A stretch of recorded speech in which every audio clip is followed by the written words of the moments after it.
Bom dia, Ivan. Seja muito bem-vindo. Muito bom tê-lo conosco. Bom dia, Daniel. Uma alegria estar por aqui também. Uma saudação especial a você, aos colegas de bancada e principalmente a toda a nossa audiência que nos acompanha na manhã dessa terça-feira. E aí, Ivan, vamos falar das relações internacionais entre Brasil e os países que integram a União Europeia, porque falta um mês para a União Europeia interromper as compras de produtos de origem animal do Brasil. O impasse continua sem acordo. A medida começa a valer em 3 de setembro e atinge principalmente a carne bovina, frango e mel. Mais uma vez, Ivan, vemos o governo Lula tendo problemas com produtos de exportação que são extremamente importantes. Você pode explicar para a nossa audiência por que a União Europeia vai fazer esse bloqueio, Ivan? A União Europeia alega questões relacionadas ao não cumprimento de certas normas por parte do agronegócio brasileiro. A verdade, Daniel, é que nós temos 2 pontos aqui. O primeiro deles, a União Europeia está defendendo o interesse dos seus agricultores, coisa que o governo brasileiro deveria estar fazendo. A gente sempre comentou aqui, Daniel, ao longo desse ano, de que o acordo Mercosul-União Europeia era uma armadilha, principalmente para o agronegócio brasileiro. Porque, veja bem, produtos da Argentina, do agroalimentar, da Argentina, do Paraguai, do Uruguai, não tem nenhuma barreira de entrada na União Europeia. Esses países serão beneficiados. Quem está sendo prejudicado é o agro brasileiro. Em contrapartida, produtos europeus já começam a chegar mais barato nas prateleiras dos supermercados brasileiros, principalmente o vinho. Só que essa balança, obviamente, ela está pesando a favor da União Europeia, Paraguai, Argentina e Uruguai. Quem está sendo prejudicado é o Brasil. Então, o Lula, no final do ano passado, na pressa de tentar assinar esse acordo e, de alguma maneira, ter alguma coisa para mostrar para a população no ano eleitoral, ele não costurou o acordo da maneira que deveria ter sido. Agora a gente está com essa situação com a União Europeia defendendo o interesse do agronegócio europeu. Já do lado brasileiro, a gente também precisa admitir que não foi feito o papel de casa, principalmente na questão diplomática, porque isso aqui, bem no fim, Daniel, se resume a uma questão de capacidade diplomática, capacidade de negociação. E aí o governo Lula deixou a desejar, com certeza a gente está nesse cenário. Ontem eu estava consultando algumas informações e o setor de agropecuária do Brasil já admite que não vai ter tempo para negociar essa questão com a União Europeia e já começam a procurar mercados alternativos. Até porque agora, no mês de agosto aqui, Daniel, é o equivalente ao mês de janeiro no Brasil, ou seja, o Parlamento Europeu vai de férias, muitas pessoas vão de férias e algumas autoridades também. Então, foi no pior mês que a gente chegou nessa situação em termos de negociação, o que pode realmente atrasar um pouco toda essa questão. E vale ressaltar aqui, estamos muito próximos também de ser tarifados em 55% pela China nos produtos agropecuários brasileiros, principalmente carne bovina, O Brasil recentemente atingiu a cota de 80% ali da exportação para a China. Muito provavelmente nas próximas semanas vai atingir esse 100% dessa cota e tome mais tarifa graças à incompetência do atual governo. Daniel. Diga, Suano. É tão importante isso que foi falado pelo Ivan. Por quê? Porque quando você observa a negociação que foi feita em relação Mercosul-União Europeia, havia uma pressa tão grande por parte do governo apenas para utilizar a assinatura dentro da sua propaganda eleitoral, que ele não deu conta de preparar o país, ou preparar os segmentos, os setores econômicos, para enfrentar algo que é óbvio, é objetivo, está explícito. Além das barreiras tributárias, existem as barreiras não tributárias. Aquelas barreiras que são utilizadas, são as fitossanitárias, o que é que seja, mas são utilizadas como argumento para defender o seu segmento no país que está trabalhando no processo de assinatura de um tratado, de um acordo. Há um ponto que mostrou a incompetência, tal qual o Ivan falou. No governo anterior, quando se falava da assinatura de acordo União Europeia e Mercosul, qual foi a proposta? A proposta é, vamos falar de Mercosul quando forem questões de direitos humanos, mas nas questões comerciais e relações econômicas, os acordos serão bilaterais. É isso que nós vamos assinar e acordar entre nós do Mercosul para não impedir que haja o desenvolvimento dos segmentos econômicos, que eles possam trabalhar com autonomia. Isso era genial, mas foi jogado fora. Por qual razão? Porque o desejo era apenas ter a assinatura de um acordo para jogar numa campanha eleitoral. Daí nós estamos vendo fracasso. Com a União Europeia, e vamos esperar a pancada que vai ser recebida da Índia. Porque você não muda de segmento. Você não consegue mudar, buscar um mercado alternativo. Isso não tem como. Não há tempo hábil para tanto. Infelizmente, parabéns até, Ivan, por você ter trazido esses pontos que são tão esclarecedores. Bom dia, professor Marcelo. Eu acompanho essa questão Europa-Mercosul já... Puxa, eu vou entregar a minha idade aqui, mas já há algumas décadas no plural, né? E sempre foi um empecilho essa questão do agronegócio. Quem acompanha as minhas redes sociais, e aqui na Oeste também a gente fez esse trabalho de repercutir a manifestação dos agricultores. A gente teve uma ocasião no ano passado que agricultores franceses jogaram esterco na frente da casa do presidente francês Emmanuel Macron. Então, é um segmento importante para a Europa e faltou justamente esta adequação. Ou seja, na pressa de tentar conquistar uma vitória eleitoral, o Lula nos deixou nessa situação agora e, mais uma vez, o agronegócio à mercê dos eventos. E, realmente, não fizeram em 2 décadas. Será que vão conseguir um acordo para que os produtos brasileiros, esses citados aí pelo Daniel, possam chegar às prateleiras dos supermercados europeus em um preço para competir, né, com outros mercados? Acho difícil. Quem está comemorando isso é o Milei. Afinal de contas, a carne argentina está entrando no mercado europeu, inclusive aqui no mercado britânico. Eu comi uma bisteca argentina essa semana, estava dentro do meu orçamento, graças aí à capacidade diplomática do Milei. Daniel. Muito bem, meu caro Ivan Kleber. Hora da nossa conexão diária entre Brasília e Londres com a Berenice Leite, falando contigo. Diga, Berenice. Bom dia, Ivan. Que bom falar com você novamente. E olha, eu acompanhei aqui que um brasileiro de 24 anos, né? O nome dele é Matheus Sandiel da Costa Campos. Inclusive, ele é naturalizado, ele é do Maranhão. E ele foi lutar na guerra da Ucrânia e parece que faleceu, né? A informação, inclusive, é da mãe dele, a Diana Silva. Ele obteve informações, ela, aliás, né? A mãe teve essas informações por meio de um colega brasileiro, de Matheus, que também está lutando na guerra da Ucrânia. Olha aí a foto dele. Mas, Ivan, parece que o Itamaraty ainda não confirmou a morte. Você tem mais informações a respeito do jovem Matheus Sandiel? Olá, Berenice, bom dia. Infelizmente, as informações que estão chegando são desencontradas, mas aparentemente a gente pode realmente confirmar que ele faleceu em combate lá na Ucrânia. Não é? Como a gente sabe, linha de frente, a informação, enfim, o fato acontece hoje, a gente leva um tempo, né, para conseguir as informações oficiais, digamos assim.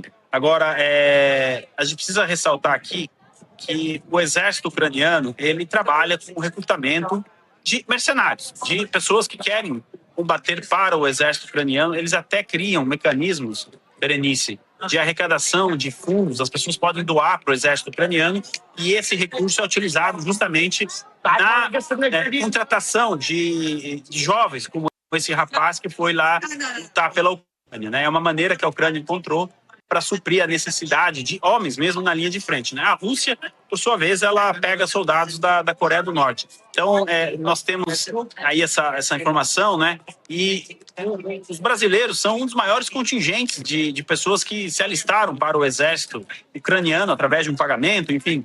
É grande o contingente brasileiro que está operando lá na Ucrânia, Berenice. Tomara que esse seja aí o último brasileiro que a gente tenha que noticiar a morte dele lá em combate. Daniel, devolvo para você.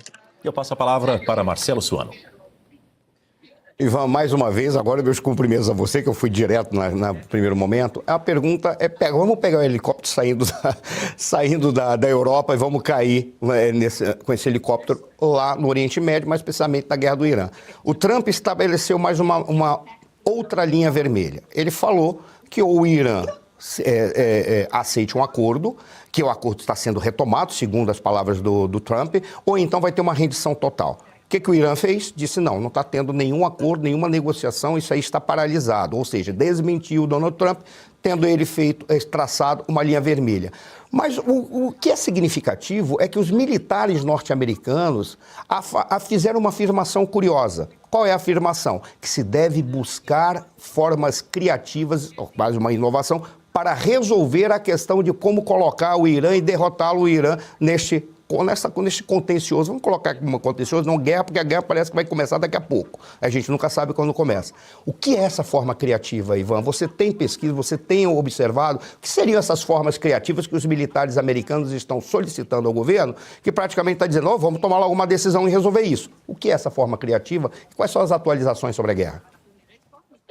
Então, professor Marcelo, ontem o presidente Trump disse que ele às vezes tem a sensação de estar lidando lá com pessoas no Irã que não estão em plena saúde mental, digamos assim, mas não é uma referência ao Ayatollah, mas no sentido de loucura mesmo.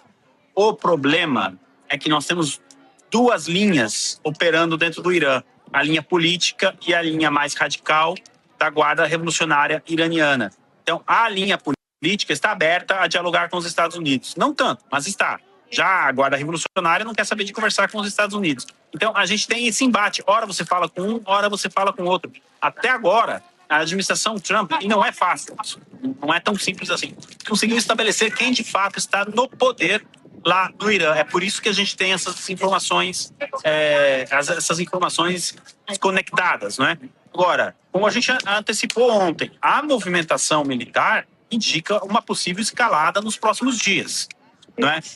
E se isso se confirmar, é porque nós estamos também diante de uma operação de despistagem também do lado americano e do lado israelense. Agora, essa questão da criatividade, ela entra mais no aspecto militar da questão.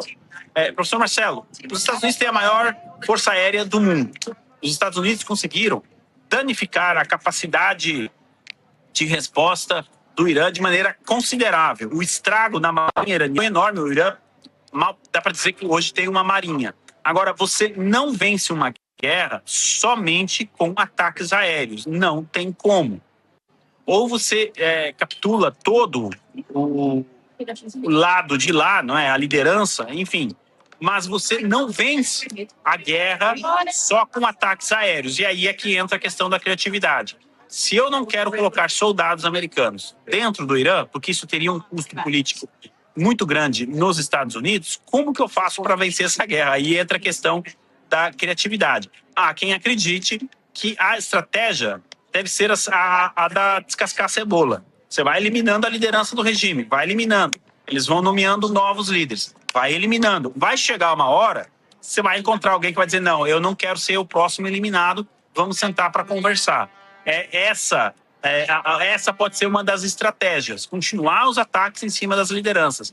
E aí quem faz esse trabalho de campo, de reconhecimento de quem poderia estar aí assumindo essas lideranças, é o Mossad de Israel. Eu tenho a impressão que a visita do Benjamin Netanyahu aos Estados Unidos serviu justamente para isso. O Benjamin Netanyahu mostrar para o presidente Trump que eles já fizeram esse mapeamento para retomar os ataques e eliminar as lideranças, ou pelo menos quem imagina-se, né, que esteja na liderança lá no Irã neste momento. Daniel, devolvo para você.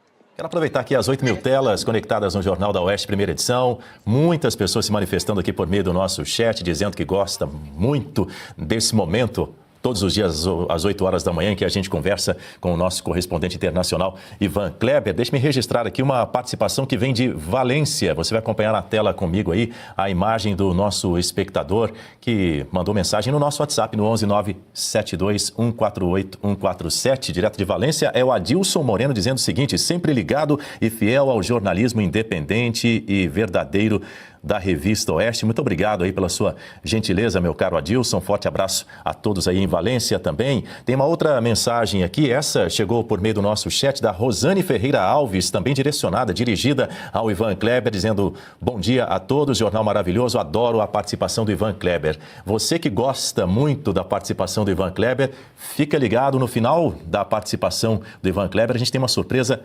sensacional que eu tenho certeza que você vai adorar. Vai ser muito bom compartilhar isso com você já já aqui no Jornal da Oeste, primeira edição. Mas ainda seguindo com os nossos assuntos internacionais, Ivan Kleber dividindo a tela comigo mais uma vez. Um jovem de 19 anos que havia sido preso durante os protestos contra o regime do Irã foi executado pelo regime de Teherã. Está aí a imagem dele, o Arvin Keir Khan. Estava detido desde janeiro, ele foi enforcado em um presídio no norte do país.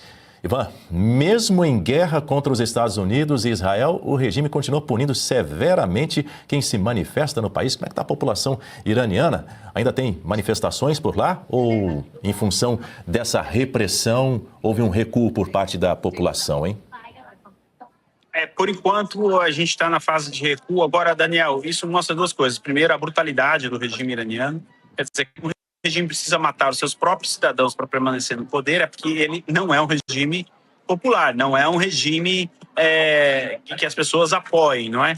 Nada muito diferente do que acontecia durante a Guerra Fria, que a gente nunca via ninguém pulando o Muro de Berlim, saindo da Alemanha Ocidental para a Alemanha Oriental. Sempre era o contrário, não é? Em certa proporção é o que a gente tem no Irã hoje. Esse jovem aí foi assassinado, que é isso que se trata, o regime assassinou ele, sob a acusação de ter colaborado com Israel. Ninguém sabe se ele teve um julgamento justo, como foi, não é? O julgamento dele, apenas colocaram a acusação nele de ter colaborado com Israel e usaram ele, na verdade, como um exemplo para o restante da população. Isso mostra também, esse é o segundo ponto, um regime assustado e enfraquecido. Quando o regime também, todo o mal, né, todo o regime do mal, quando começa a apelar para a brutalidade, começa a apelar para a violência, é porque ele está próximo do fim e a gente espera que, de fato, esse regime possa cair, que os iranianos tenham aí a retomada da sua prosperidade e que a gente não tenha que reportar notícias como essa, Daniel. Guta Pini se junta a nós aqui no Jornal da Oeste, primeira edição. Bom dia, Guta. É ela quem faz a próxima pergunta para você, Ivan. Bom dia, Daniel. Bom dia a todos os colegas de bancada, nossa querida audiência e ao Ivan. Ivan, vamos falar sobre a faixa de Gaza. Se você puder atualizar o que está acontecendo por lá. Uma autoridade israelense disse que Israel vai continuar neutralizando ameaças a civis e soldados. Por outro lado, o Hamas fala, tem que tirar as forças aqui até a faixa da linha amarela, senão a gente não vai assinar nenhum acordo, não vai cumprir o acordo de desarmamento. Atualiza para nós a situação na faixa de Gaza, por favor. Bom dia. Bom dia, Guta. Uma alegria também estar aqui com você. Olha só, pela primeira vez desde 7 de outubro de 2023, quando aconteceu aquele ataque terrorista do Hamas, né? O Hamas admitiu que vai entregar as armas. Israel olha isso com certo ceticismo, porque entre falar que vai entregar as armas e entregar, né, tem um abismo. Mas a liderança do Hamas admitiu, então, que pode entregar as armas. O que Israel está dizendo é o seguinte, tudo bem, pelo acordo a gente precisa sair da faixa de Gaza, mas primeiro o Hamas entrega as armas. E o Hamas está dizendo, não, primeiro Israel tem que sair da faixa de Gaza.